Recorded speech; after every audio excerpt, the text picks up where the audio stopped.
I'm John Kramer, and I don't think I've ever seen a better example of political FUBAR than the circus the Republican Party put on last night. Political FUBAR.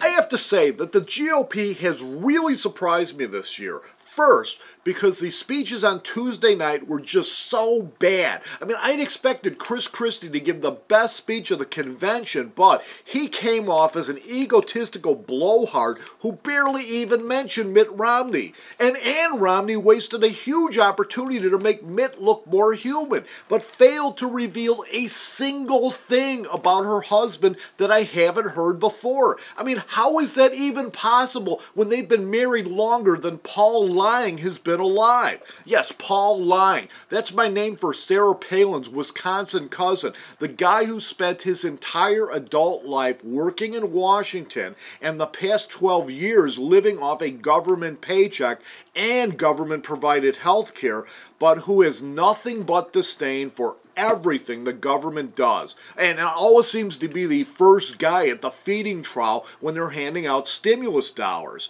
And I have really got to hand it to whoever the ringmaster was last night for rolling out not one, but two black women to rail against the horrors of the Obama administration. I mean, if Condie Rice hadn't shown up last night, you might have thought Bill Clinton had been in office for 16 years instead of 8. Oh, and then we have Mia Love, who is also black and the mayor of a thriving metropolis of 16,000 people in Utah. So she got to address the convention of instead of Ron Paul, who refused to endorse Mitt Romney and Paul Ryan despite the fact that he's considered to be the intellectual father of the Tea Party. But the guy I really have to hand it to is Mike Huckabee, because last week he really impressed me by blasting the Republican Party when they followed their marching orders and talking points to try and force his pal Todd Akin out of the Missouri Senate race.